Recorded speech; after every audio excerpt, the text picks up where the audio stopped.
nuko bimeze nta muntu njya nkunda kubiganiriza nuko umushaka nugushaka umuntu rwose wagira inshuti kugira ngo bye kukugumamo ari byinshi so navuga ko mu gihe utarabona abantu umuntu ushobora kubwira icyo kibazo ushobora ukora nk'utwo dutekinike dusanzwe nka meditation cyangwa se n'ibindi bitandukanye nka siporo ariko cyane wasanga nabwo biri kuba ikibazo ukagira umuntu bibwira navuga nk'umubyeyi wawe cyangwa se ukajya no kwa muganga nabyo birashoboka bashobora kugufasha kugira ngo icyo kibazo gikemuke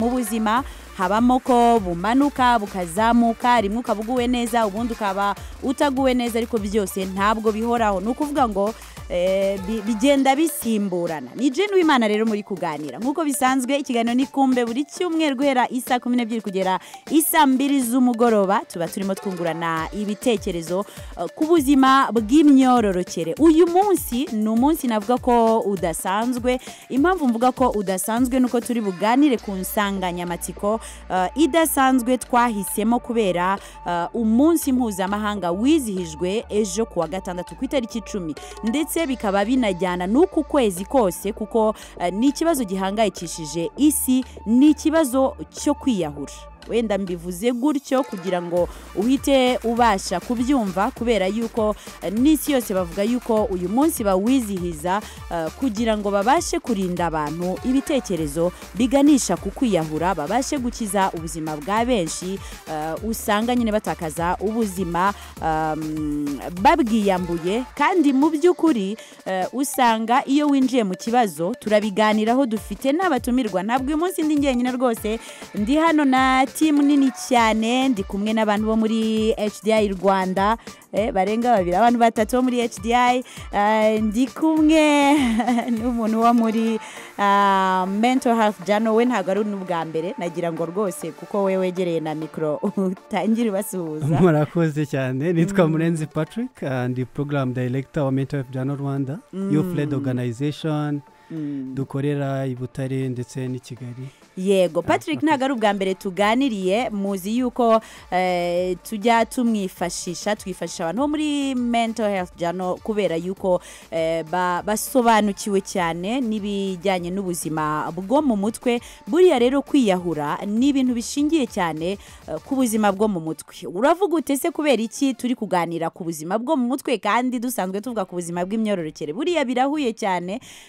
cyane kuko abajene cyane mu kigero cy'ubugimbi n'ubwangavu ni ikigero kukinyuramo biba bitoroshye mu mubiri habamo impinduka nyinshi cyane habamo guhindagurika ku buryo no guhindagurika kw'ibitekerezo bishobora no kujyanisha kuri uko kwiyahura bikunze kubaho ku bantu bari mu kigero cy'ubugimbi n'ubwangavu niyo mpamvu rero twahisemo kubiganiraho uyu munsi turabisobanura mu buryo buhagije turifuza ko musobanukirwa ikintu cya mbere ukwiye kumenya tutaranatangira ikiganiro nuko kugira ibitekerezo byo kwiyahura ntabwo ari uburwayi ahubwo ni uburwayi ubwo burwayi buza bute mu kanya gato Patrick aradusobanurira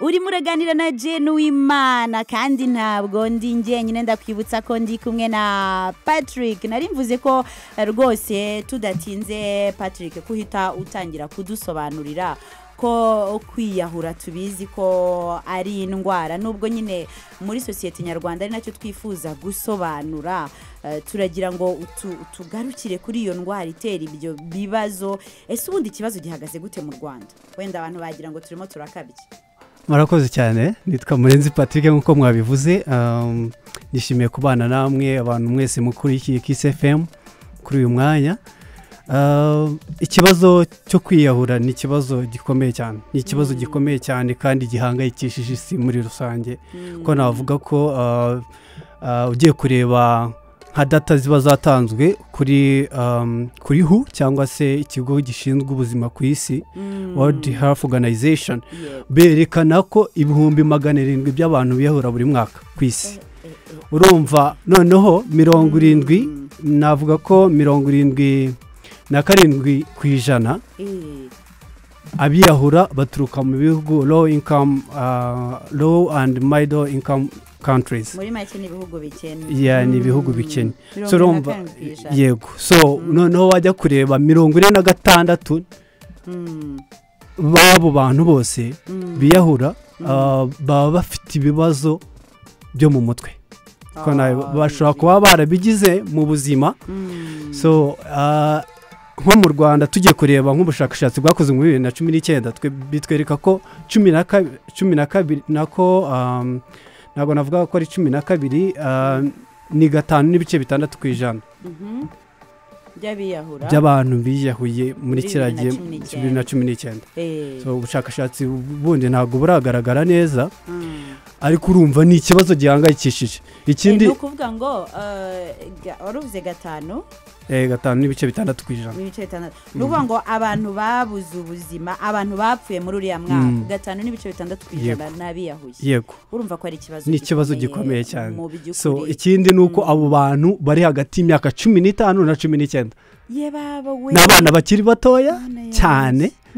So niyo mpamvu biteje ikibazo gikomeye, kandi abantu bakwiye kumenya ese bituruka hehe. Nukuri rero bajene turi kuganira, ndifuza yuko mukurikira cyane kandi muza kubaza. Ni byiza gusobanukirwa, ni ngombwa gusobanukirwa. Njya nkunda kubigarukaho ko kwirinda biruta kwivuza. Impamvu iki kiganiro gihari ni ukugira ngo tubashe kwirinda, tubashe gukumira. Ubwo rero mu kanya umwanya uraba ari wawe, mu gihe Patrick ari bukomeze adusobanurira.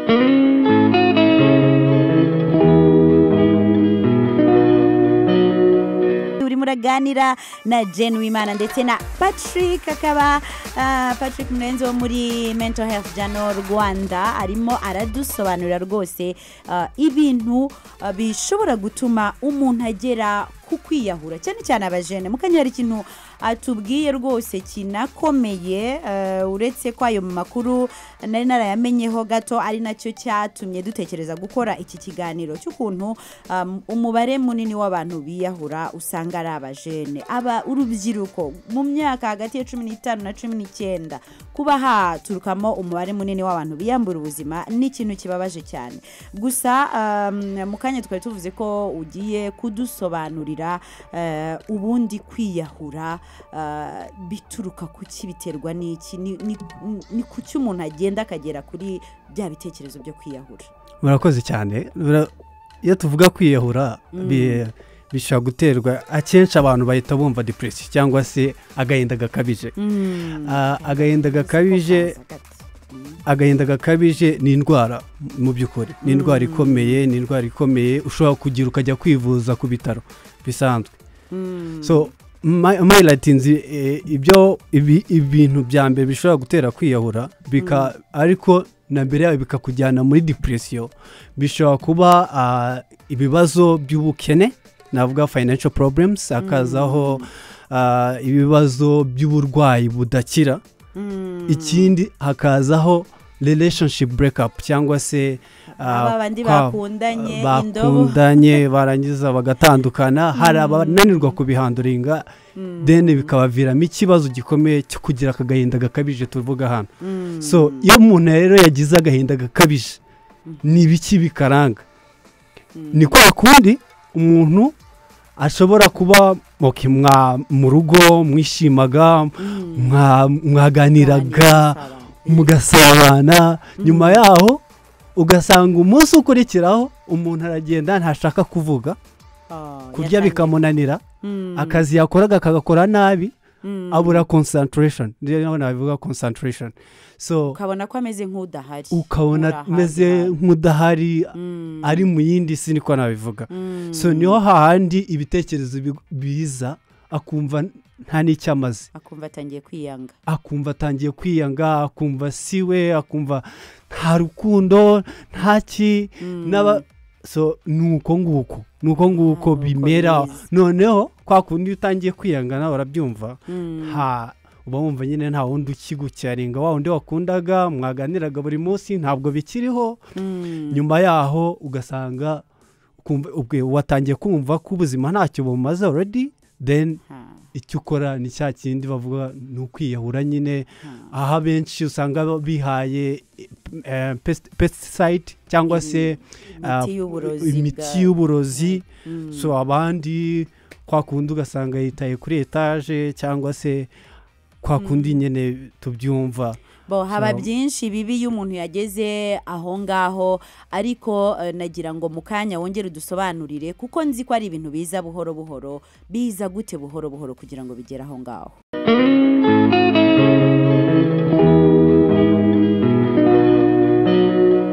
uri muraganira na Jane Wimana ndi kumwe na Patrick Murenzi ni waturutse muri Mental Health Journal Rwanda ariko twakomeje kuvuga Mental Health Journal nibagirwa kubabwira ko turi kumwe n'itsinda naryo ryaturutse muri HDI. Murabizi ko HDI Rwanda nabo badufasha mu bintu byinshi, nibo batuma iki kiganiro Kumbe kibageraho, nibo badusobanurira byinshi mu bijyanye n'ubuzima bw'imyororokere. Muzi ko bafite n'umurongo wa telefone ushobora kubahamagaraho kandi uhamagara ku buntu mu gihe ushaka rwose gusobanukirwa.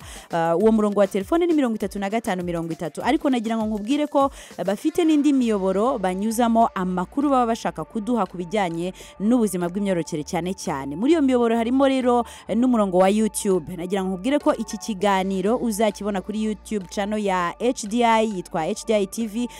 Ushobora kandi no kugikurikira kuri Tubeho Neza, nayo n'indi channel, ni channel yanjye. Niba hari ibiganiro rero bya Kumbe utabashije gukurikira wabibona kuri iyo miyoboro ibiri. Hari umuyoboro wa HDI witwa HDI TV ndetse na witwa Tubeho Neza. Hose ushobora kuhakura amakuru wifuza kugira. Reka tugaruke kuri Patrick kuko hari byinshi yarari kudusobanurira. Twabonye yuko kwiyahura mu by'ukuri bituruka ku ndwara y'agahinda gakabije. Twabonye bimwe mu bitera iyi ndwara y'agahinda gakabije, ariko ndifuza ko Patrick ubigarukaho ukatubwira ubundi bigenda gute kugira ngo umuntu ageraho, kuko ni ibintu biba bifite imbaraga iyo umuntu yageze ku gahinda gakabije. Ngo biturutse kuri break up, ngo biturutse ku ubukene ko buhoraho, indwara zihoraho wenda ko atari bwo abakimara kubwirwa yuko atazakira, kuba wenda haba ari nko mu makimbirane yo mu muryango cyangwa se ihohoterwa cyangwa n'ikintu cyitwa social media nacyo turi bugarukeho. Ariko ibyo byose ko atari ibintu umuntu amenya ko kanya ngo abe yahita agera kuri icyo gikorwa, bikura gute, biza gute ku buryo wenda n'umuntu yakumva ibimenyetso by'uko bigenda bihinduka kugira ngo abashe kuba yagira icyo akora kijyanye no gukumira. Murakoze cyane. Ndizera ko iyo tuvuga agahinda gakabije ni ibintu birebire cyane. Ntabwo umuntu atekereza kwiyahura ngo uyu munsi ngo ahite yiyahura, ntabwo bishoboka. Navuga ko hari ukuntu abantu tumeze, niba navuga ko ari muri Rwandan context, utabushaka kuvuga amarangamutima yawe, utabushaka kuvuga ibintu biri kukubaho, uri guhura n'ibibazo ariko nta muntu wumva wabibwira, urabyihererana wowe ubwawe. Iki nicyo kibazo cya mbere gikomeye, nicyo gituma uhuye n'ikibazo cya mbere. Uhuye na break up, sibyo? Utandukanye n'umukunzi wawe utanabiteganyaga. Nyuma yaho uhuye n'ikindi kibazo, utakaje akazi se, ubuza akazi wakoraga. Nyuma yaho uhuye n'ikindi kibazo. Urumva mu buzima harimo utuntu twinshi duhura natwo tutuma tutamererwa neza nk'uko tubishaka. Icyo gihe rero biba byiza iyo ufite umuntu ushobora kubwira ibiri kukubaho. Nese Patrick, uvuze umuntu ushobora kubwira ko rimwe na rimwe usanga ahubwo n'abantu bagiye mu gahinda gakabije babiterwa no kugirana ibibazo na za nshuti zabo magara, b'abantu bari bizeye, cyangwa se kubera ko wabikije umuntu ibanga karimena. Ubwo kugira umuntu ashobora kubwira byo ntibishobora kuba ikibazo. Navuga ko ntago inshuti zose navuga ko ariko zimeze, ariko ugomba kuba wise cyangwa se ugomba gushyiramo ubwenge mu gihe uhitamo inshuti. Mu gihe uhitamo inshuti ese mugendana cyangwa se nabo mubana, ushobora kubitsa amabanga yawe. Ikindi nsaba nuko ababyeyi bacu bakwiye kutubera inshuti. Urumva ushobora kutizera umuntu wo hirya ku ruhande, ariko umubyeyi wawe ukaba umwizera. rero iyo wizera umubyeyi wawe umubwira byose bishoboka ariko usanga ikibazo gihari ni uko ababyeyi atari inshuti z'abana babo ku buryo umwana ashobora kugira ikibazo akakihererana akabura n'umuntu akibwira kuko atizeye na ba bandi bo hanze urumva ni ikibazo gikomeye nkeka ko hari abantu mugendana hari abantu b'inshuti zawe bisanzwe ariko icyo mfokasingaho cyane ni uko ababyeyi bacu bakatubereye inshuti noneho abana bakagira kandi bitangirira hasi ntabwo bitangira umwana akuze ageze mu myaka 20 cyangwa 18 cyangwa 17 bitangira umwana akiri mutoya umubyeyi akaba inshuti y'umwana ku buryo umwana ahura n'ikibazo akakimubwira akamuha papa cyangwa mama nahuye n'iki kibazo umubyeyi akamugira inama nzima ku buryo umwana nyine atagira ibintu bya amarangamutima ye atangirika ariko wibuke yuko ngira ngo wenda binaterwa nuko n'abo babyeyi baba barakuze nabo bafite nabo ibyo bihereranye bafite nabo ibikomere wenda byo mu bwana bwabo hari igihe umuntu areba rwose ahamuzengurutse akabona n'uwagiye kubwira ikibazo wenda kiramurenze ariko nibaza ko hari ubundi buryo wenda umuntu ashobora kwitabaza muri cya gihe abona ko byamurenganye birumvikana cyane turabidusobanurira nabyo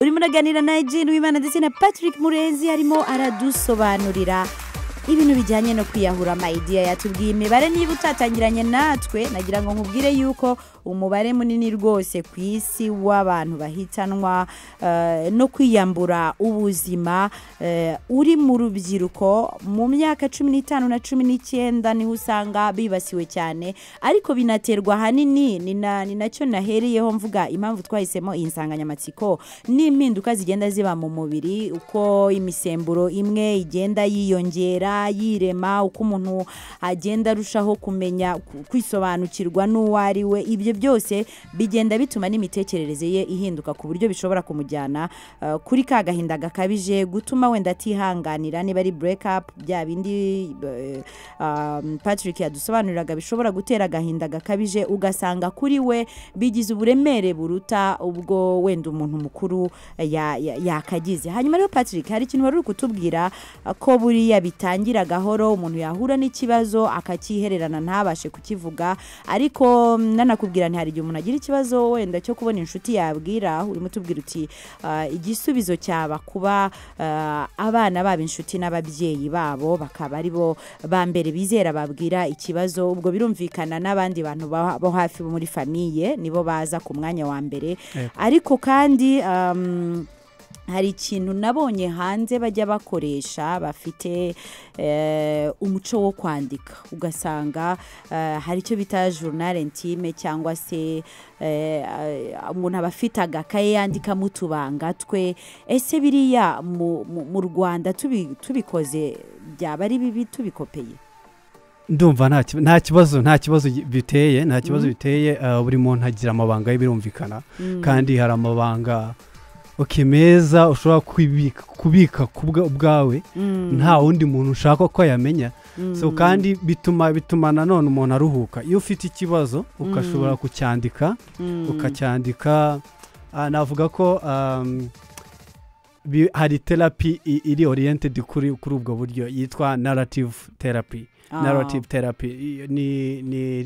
ni therapy ishobora gukoreshwa mu kuvura uburwayi butandukanye bwo mu mutwe harimo na trauma rero ushobora kwita wenda ikibazo cyawe ufite ukacyita izina runaka nyuma yaho ukazacyandikira na letre runaka ukihaniza navuga ko ni ibintu bigufasha kuruhuka bigufasha kuruhuka ni icyambere bigufasha kuruhuka ukumva wabyanditse iyo wabyanditse nyine ni nkaho biba bikuvaho hanyuma rero tugiye kuri icyo kintu cyo kwandika hari ibintu nabonye byadutse byo kwandika kuri social media turabivugaho iki navuga ko kwandika kuri social media hari abantu especially ntago mvuga ngo ni abakobwa cyangwa abahungu kuko twese bitubaho igiye kureba muri statistics abahungu bakomitinga suicide n'abakobwa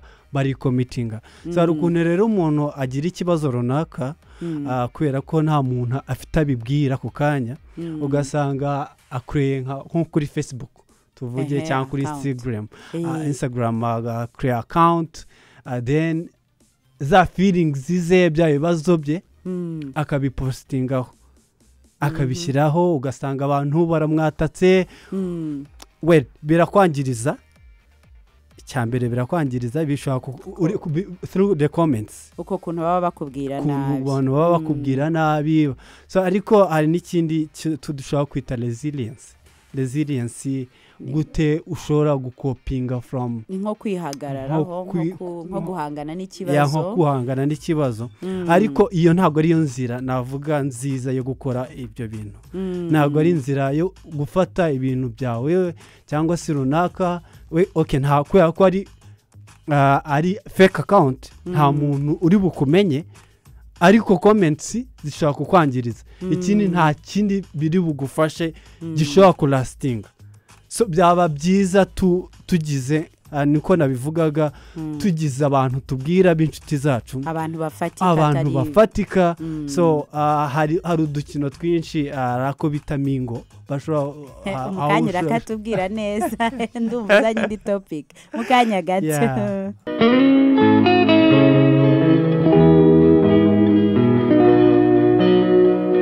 turagusobanurira ibijyanye n'ukuntu umuntu ashobora kuba rwose yari umuntu ufite ubuzima bwiza busanzwe ariko wajya kubona ukabona afashwe n'ibitekerezo byo kwiyahura ukumva ngo ni wa muntu wagerageje kwiyahura ugasanga ni wa muntu ubayeho atishimye se biba byatewe n'iki birakura yadusobanuye ukuntu bigenda bikura buhoro buhoro bikaza kuba ibintu binini cyane biteye ubwoba mu kanya Patrick hari ikintu watubwiraga ngo hari ngo agakino umuntu yakina ko nakubwiraga ni mu by'ukuri kubona inshuti umuntu aganiriza abwira ibibazo bye ntibyoroshye utubwira ko wenda ushobora guhera ku bantu bo mu muryango wawe hanyuma utubwira ngo hari n'agakino mujya mukora tubwira wenda natwe murakoze cyane navuga ko ako gakino navugaga ni uburyo bugaragaza uko ushobora gushaka inshuti ubwira ibintu byawe runaka so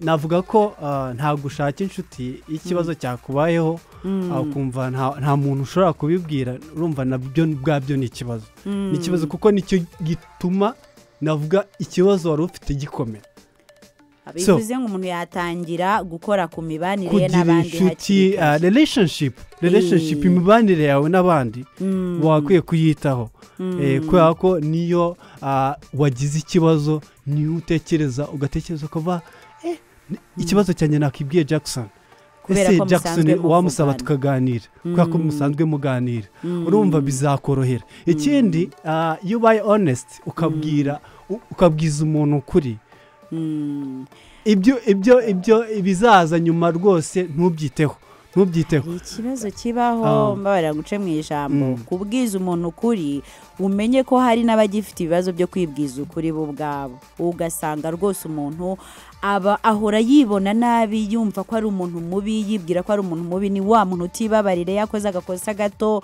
akumva mbese ahise yigira igicibwa ubwe akatagira kwiha n'ibihano kwibuza kuvugana n'abandi yumva ko batari bumwumve kwihakato aho ngaho ni haba ari ikibazo gikomeye urumva se uwo muntu yabwiza ukuri abandi ikibazo gikomeye cyane ni ukuvuga ngo icyo twabakwiye kumenya nuko tutari perfect ntago turi right ku buryo dukora ibintu byose ku murongo uko byakwiye gukorwa hari igihe tugira amafuti mu buzima birumvikana ariko niyo wagize n'ifuti runaka kwibabarira nicyo cya mbere ukabyakira ko wabikoze then ukanabisabira n'imbabazi mbese umuntu runaka wabikoreye. Erega buriya unarebye ushobora gusanga uwo muntu runaka uri gusaba imbabazi wafite ibifuti biruta n'ibyawe, kuko nyine twese turemye kimwe, twese turi abantu. Ntiwumve yuko wowe uri umudayimoni wazamutse, nawe uri umuntu n'undi ni umuntu. Kandi wamuganire kankunganire mubwire ko buriya iyo ubona abandi bantu bagenda baba bakwereka uruhande rwiza, ariko buri muntu wese afite uruhande rwe rubi agomba kwiga kubana narwo no kurwibabarira. Wenda mu kanya turatangira kwitaba telefone kureba ubutumwa buri ku mbuga nkoranyambaga, ariko tugenda tunungamo ibijyanye no kwirinda gukumira.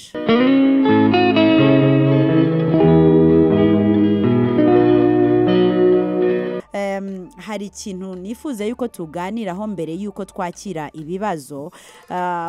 Twabonye ko kuba umuntu yahura n'agahinda gakabije nubwo hari ibyaba byamubayeho, ariko hari ibimenyetso runaka ashobora kwiyumvamo. Ese ibyo bimenyetso ni ibihe? Hanyuma byiyumvishemo yakora iki?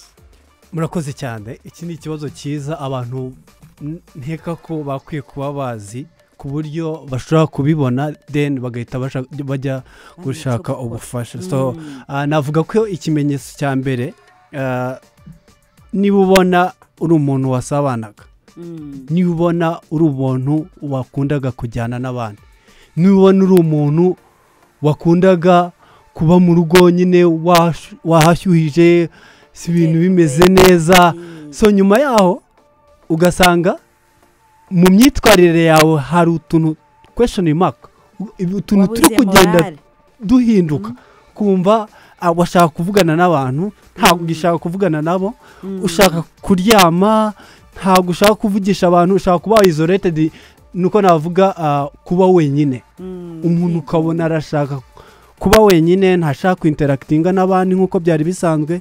Ikindi wakundaga kujya ku ishuri, ubu ntabwo kibikunda. Ikindi nyine ibintu wakundaga byose ugasanga uri kubyanga mu buryo budasobanutse. Urumva ni ikibazo gikomeye, ni ikibazo gikomeye. So icya mbere umuntu akora, icya mbere cy'ingenzi cyane, buriya amarangamutima ni ikintu gikomeye ku muntu. Navuga ko amarangamutima ni bya bindi nyine wiyumvamo. Icya mbere ukora ni uko ushobora kugira umuntu ubibwira wizera. Icyo ni icya mbere. Ushobora kugira umuntu umwe rukumbi, ushobora kuvuga ngo uyu nguyu namubwira ibyanjye, reka mbimubwire nawe ashobora kukubwira n'ibindi, cyangwa se akakugira inama runaka. So icyo nicyo cya mbere, nicyo cya mbere babyita externalizing your emotions, ubishyire hanze. Yego. So hanyuma se kwiherera ko kwigunga, kuba wumva ushaka kuba uri wenyine, wakwemera ukaguma uri wenyine? Kuguma uri wenyine, urumva ni kwa kundi iyo wagize umuntu bibwira anakwitaho, ntabwo kiburi wenyine nyine, urumva. So hari n'abantu batagira batizera umuntu runaka ku bitaro cyangwa se ahandi hantu runaka. Hari abantu bazobereye muri ibi bintu turiho tuvuga. Bivuze ngo uramutse wumva mu nshuti zawe ntawe uri kubona wakwitabaza, wajya no ku kigo nderabuzima. Ku kigo nderabuzima hari aba psychologists, hari n'abandi batandukanye bashobora kugufasha kugira ngo bumve ikibazo cyawe, then bashobore no kugufasha mu buryo runaka. So kanya noneho uratubwira no mu muryango nyarwanda, kuko icyo nabonye muri ibi bintu nuko no gufashanya nabyo bigira ikibazo bikemura. Ariko se umuntu wamufasha ute, wanamumenya ute kugira ngo umufashe? Mbere yuko twakira telefone urabitubwiraho.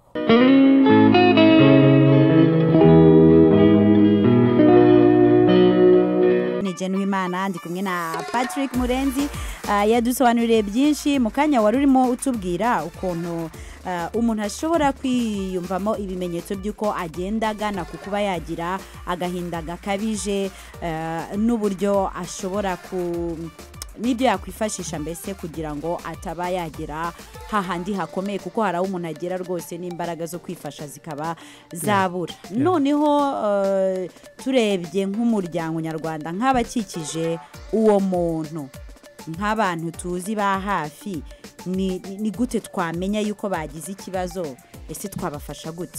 murakoze cyane. nkeka ko cyangwa ntekereza ko iki kibazo ni ikibazo kigaragara muri community cyangwa se n'ahandi hantu runaka. So biba byiza niba umuntu mwajyanaga ukabona ntago mukijyana bisanzwe, niba umuntu yakoraga utuntu dushimishije cyangwa se abaganiriza neza abasetsa ukabona ntabwo akibikora, ukabona byarahindutse, ushobora kwegera uwo muntu, ushobora kumwegera ukamubaza ese bimeze bite ko mbona warahindutse, ese ni ikibazo cy'ufite.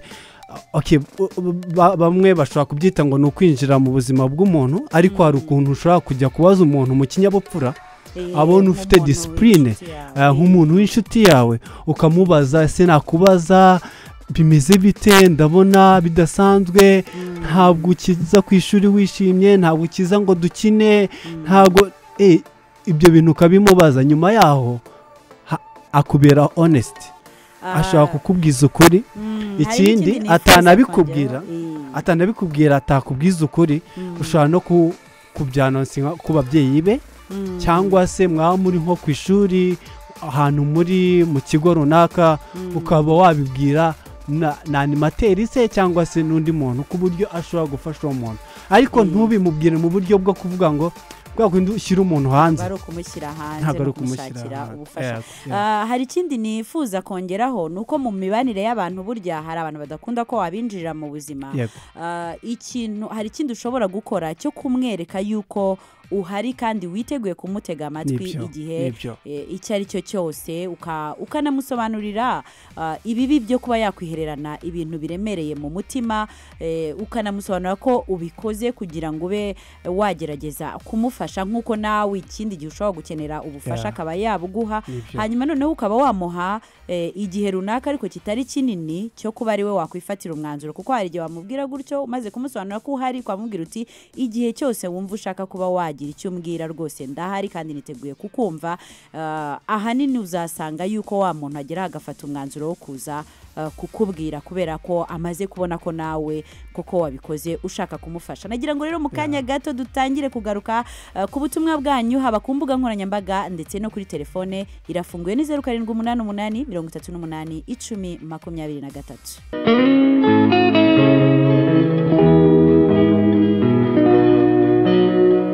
inshuti yacu rero, inshuti ya Kumbe, twagiye nk'uko nari mbivuze mu kanya, umwanya wo kwakira telefone, umwanya wo kugaruka ku bibazo byanyu, ku bitekerezo biri ku mbuga nkoranyambaga, kuko turi kumwe na Patrick Murenzi, ni umuntu usobanukiwe rwose n'ibintu bijyanye n'ubuzima bwo mu mutwe, kandi twabonye ko rwose ikibazo cyo kwiyahura gishamikiye aho ngaho. ubwo rero ntutinye kuba hari icyo wamubaza. Kiss FM, alo?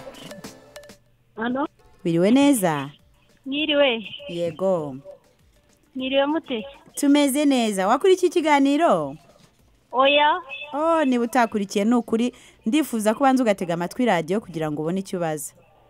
niba hari ikindi wari ugiye kubaza ku buzima bw'imyororokere, no guhamagara kuri 35 nta kibazo. urakoze. uyu nguyu yashobora kuba atari yakurikiye. Kiss FM, alo? Alo? Yego. Mwiriwe neza? Mwiriweho. Ni Fabrice Rwamagana. Yego Fabri. ikiganiro muriho ni cyiza kabisa, turagikunda, kiradufasha. turabakurikiye kabisa. hari ikibazo waba ufite cyangwa igitekerezo? oya, njye no kugira ngo mbasuhuze kabisa, kuko ikiganiro cyanyu ndagikunda. urakoze cyane. Patri, wenda mu gihe tugikomeje kwakira ibitekerezo n'ibibazo, hari ikintu nari nibajijeho mvuga nti buriya hari igihe abantu bumva tuvuga ngo ni ikibazo gihangayikishije igihugu, bakumva ko ari ibintu wenda bireba leta cyangwa bireba ama ONG, nk'ubu bakumva ko ari bireba HDI, ariko nibaza ko nka buri muntu ku giti cye afite inshingano, kandi ari ibintu twese duhurije hamwe twabasha kugira icyo dukora. wenda nagira ngo ube unabwira buri wese icyo ashobora kuba yakora. murakoze cyane. navuga ko ikibazo ntago kireba leta, ntabwo kireba leta yonyine, ntabwo kireba NGOs, ntabwo kireba institution, ahubwo kirareba wowe ubwawe ndetse na community utuyemo. Navuga ko bihera kuri wowe. Niba ufite ikibazo, leta nta kubitagize, iragerageza ku buryo bushoboka bwose kugira ngo kuri health centers aho ngaho hasi ahandi umuturage ashobora kubona serivisi byoroshye adateze ngo ajye kure, habe hari umuprofessional, umuntu ushobora gufasha. Urumva nta kuntu leta ibitagize. Rero ikibazo kibaho ko abantu bumva wenda mfite agahinda gakabije, hari ikintu twita stigma cyangwa se kugira isoni, ukagira ipfunwe, ukumva niba mfite agahinda gakabije, ukumva nta muntu ushobora kubibwira kandi ni uburwayi. Hari abavuga ngo ubuse ngo ndagenda ngo ntari gutaka umutwe cyangwa iki, ngo ntibavuga ko ari umurengwe, ntibavuga ko ari imyiryo. Ndibaza ko niba ku kigo nderabuzima hari abantu basobanukiwe ibyo bitazongera kubaho. Nukuri abantu babyumve neza, indwara zo mu mutwe ni indwara nk'izindi. Iyo tuvuga agahinda gakabije ni nkuko tuvuga umutwe, ni nkuko tuvuga umuriro, ni nkuko tuvuga malaria. So abantu rero iyo ufite icyo kibazo byakabaye byiza ujya gushaka ubufasha aho ngaho kuri health centers, cyangwa se utahasanga n'ubufasha bufatika ukaba wajya no kuri ku bigo nderabuzima by'akarere ndetse n'ahandi. Hari ahantu henshi abantu bashobora kugufasha. Ni ukuvuga ngo ushobora kujya ku bitaro, ariko n'inshuti zawe za hafi ushobora kuziyambaza. Abo ngabo nibo natwe turebe n'inshuti zacu, tumenye uko bamerewe, niba bataraguye muri icyo kibazo cyo kugira agahinda gakabije, turebe uko bagenda bahinduka, imibanire yacu igenda ihinduka. Izo ni inshingano zacu. Ibyo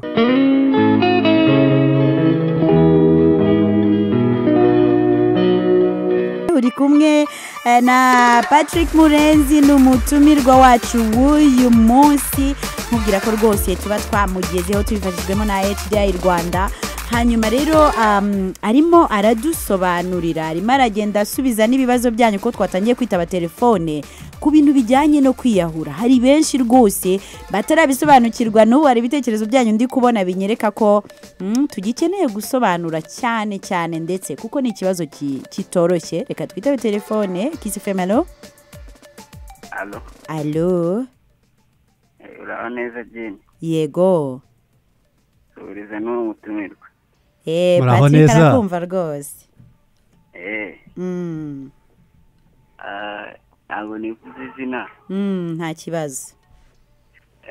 Ariko njye nyine nafite ikibazo cyo kutajya nibagirwa ibintu byose, cyane nk'iyo naganiye n'abantu, ugasanga iyo ndi njyenyine biragaruka nyine tu. Nkongera ukabitekerezaho. Hari ubwo bituma wumva wihebye, wenda ngo ube wumva utaye morale? Ahubwo bishaka kuntera umutima mubi nyine, kandi njye nta mutima mubi njye ngira. Ukumva ko wongeye kubitekerezaho biguteye ikibazo? Cyane ibintera umutima mubi ni nk'iyo nadirinze wenda n'abantu. Nibyo numva nakora ibintu bibi kandi nta mutima mubi njye ngira. Ariko nizere ko wenda na Patrick hari icyo ari bugusubize, ariko ngiye ikintu cya mbere numva nakubwira no kugira ya nshuti yigeze kutubwiraho ubu ushobora kubwira ibyawe, ku buryo niba ubitekerejeho ukumva birakubangamiye, ejo uzongera ukabiganiraho ukamubwira ukuntu wumvise bikubangamiye. Nk'uko bimeze nta muntu njya nkunda kubiganiriza. Nuko umushaka, nugushaka umuntu rwose wagira inshuti kugira ngo bye kukugumamo ari byinshi. Patrick, hari ikindi wumva warenzaho ra? Nagira icyo ndenzaho. Urumva ni ikibazo gikomeye. Ikibazo gikomeye, numva ko hari uburyo ushobora kuva mu bintu runaka byakubabaje cyangwa se biguteye umutima mubi. Hari na techniques ushobora gukora uri wenyine kugira ngo ube izo feelings ufite cyangwa se iyo marangamutima ashire cyangwa se akuvemo. Ntago navuga ko hari okay, sinzi niba ashobora kwingeginga nko mu bikorwa bya siporo. Umva ngewe wenda umuntu afite nk'aka depression, ubundi hari navuga ko hari imisemburo ishobora kuba igabanuka ku rugero runaka, umuntu akagera depression ihura cyane cyane n'imisemburo y'umubiri nayo. So rero iyo wagize nk'aka kantu ukajya nko muri siporo, nyuma yaho ushobora no gusinzira.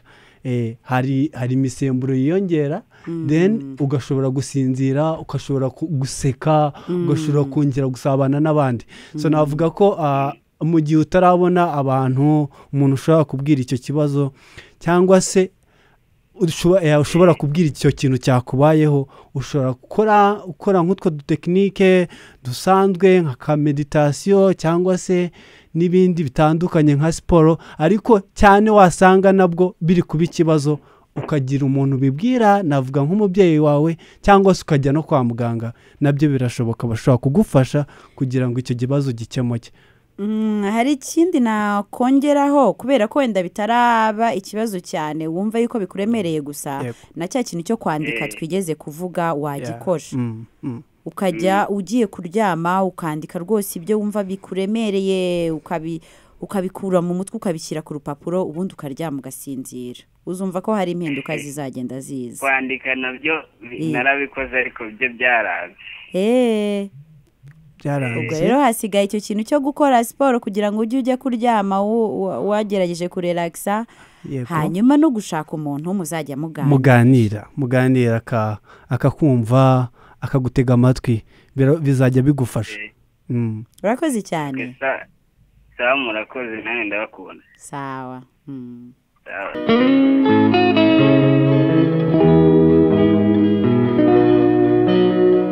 Dukomeje kuvuga ku bintu bijyanye n'ikibazo cyo kwiyahura cyugarije isi. Ko ku munsi w'ejo isi yose yizihije umunsi mpuzamahanga wahariwe gukumira kwiyahura. Twavuze kuri byinshi rero bigamije nyine gukumira kwiyahura, kandi twanabonye yuko mu rubyiruko ariho icyo kibazo kiri cyane. Ngira ngo wenda biterwa n'icyo kigero baba bagezemo n'imikorere y'umubiri wabo. Ubwo rero uyu mwanya turimo rwose wemerewe kubaza ikibazo cyangwa ugatanga igitekerezo. Kisefemalo Allo?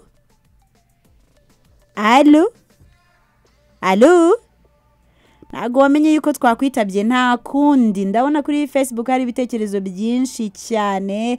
Ati turi kumwe Musanze Gashaki, ndabaramukije rwose.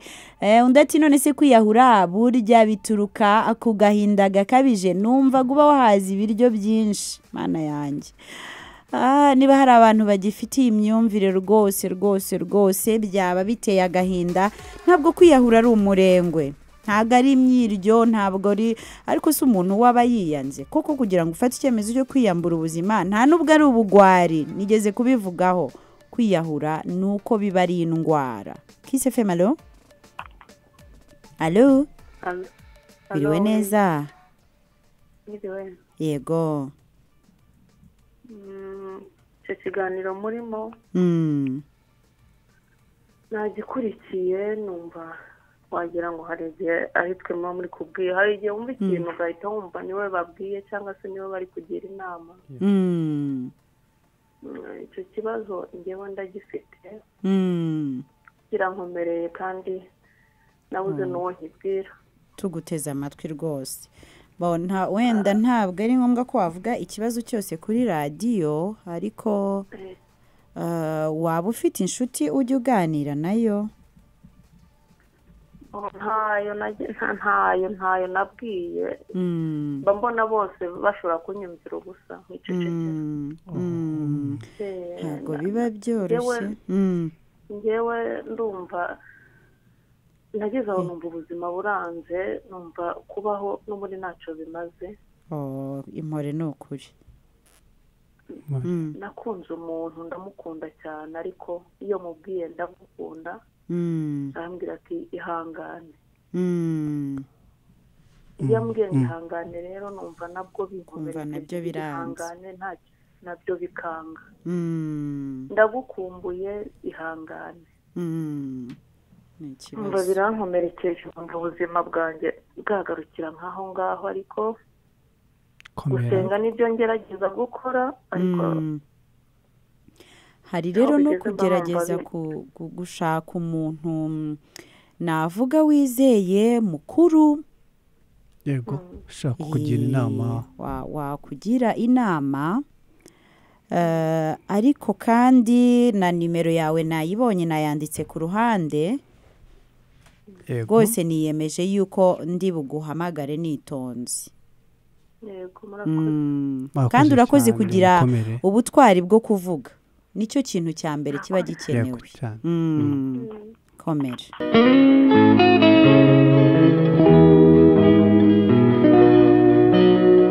turimo turasubiza ibibazo bitandukanye twavuze byinshi dore turimo turagenda tugana ku musozo wa kumbe ngarutse rero ku byo mbonye kuri Facebook ngiye kugerageza kubihuriza hamwe ko nabonye message ari nyinshi hari uwavuze ati agahinda gasanzwe gatandukana gute n'agahinda gakabije icyo ni ikibazo cyiza cyane navuga ko mu buzima busanzwe ducamo umuntu ahura n'agahinda navuga ko wenda igihe wabuze ikintu wakundaga cyangwa se umuntu wakundaga ariko biba agahinda gakabije ryari iyo nyine urumva ni agahinda gakabije nuva ni agahinda iyo bidashize urumva agahinda ubundi tuvuga depression ibamo ibice bibiri hari iyo twita acute depression hakaba na major depression nuva acute irastinga cyangwa se ishira wenda mu munsi cyangwa se mu masaha runaka wari ufite agahinda ariko birashize nyuma y'amasaha runaka ariko iyindi yo ishobora kumara n'ibyumweru bibiri cyangwa bitatu cyangwa n'ukwezi yego cyangwa bikagenda bikagaruka ariko bimara igihe kirekire so niryo tandukaniro rigaragara ikindi nakongeraho nuko utangira kumva utishimiye ubuzima ugatangira kumva ufitemo uko kwigunga kujya ku ruhande ukumva hatangiyemo kuza kwiyanga kumva ko nta kamaro ufite burya biba byatangiye kuba agahinda gakabije uba ukwiye gukora bya bindi twavuze bikurikiraho hari undi wavuze ngo hari ibindi bimenyetso by'agahinda ngo kuba umuntu yihebye kuba yitangiriye itama cyangwa yifashe ku munwa cyangwa ngo ukabona umuntu atangiye kujya yivugana yivugisha ntawe bari kuganira mbese ibibazo byamurenze ngo ubwo se nk'ibyo ngibyo umuntu yabishakira ikihe gisubizo birumvikana ibimenyetso bya mbere by'agahinda gakabije ni uko umuntu yumva ari hopeless ni ukuba wumva ejo hazaza nta cyizere wifitiye ikindi nyine ukumva nta muntu mushaka kuvugana nta muntu ushaka kubwira ibyawe ikindi ukumva ushaka kuba wenyine so igisubizo cya mbere ni uko wafata initiative cyangwa se ugafata ukava muri ubwo bwigunge wa mbere ukava muri ubwo bwigunge ubwo binareba babandi bagukikije niba ubona hari umuntu wawe wagiye muri bwa bwigunge ugerageze kumuba hafi ugerageze kumuba hafi umubiri igisubizo umubwire ko muri kumwe ko atari wenyine yego nagira ngo rwose tugane ku musozo kuko iminota nayo ntabwo itworoheye ariko mbwira inshuti za Kumbe ko ndi kubona ku mbuga nkoranyambaga nibwo hatangiye kuza ibiganiro bishyushye niba rwose uri hafi niba ukoresha Facebook cyane cyane ndabona ariho bishyushye ntutinye kuba wakwandika igitekerezo cyangwa ikibazo cyawe turakomeza tugusubize turakomeza tubivugeho turakomeza tubyungonaho ibitekerezo ikindi nuko iki kiganiro uzakibona kuri YouTube channel kuri tubeho neza ndetse no kuri HDI TV ukaba ushobora naho kuba washyiraho ibitekerezo byawe n'ubundi hose tugakomeza kubiganiraho mukomere rero kandi inshuti za Kumbe nizere ko rwose turi bufatanyirize hamwe kurwanya aka gahinda reka ngushimire cyane nawe Patrick thank you so much mwakoze cyane abadukurikiye Imana umugisha kandi mwirinde rwose kandi dufashanye kugira ngo turwanye kino kibazo murakoze cyane murakoze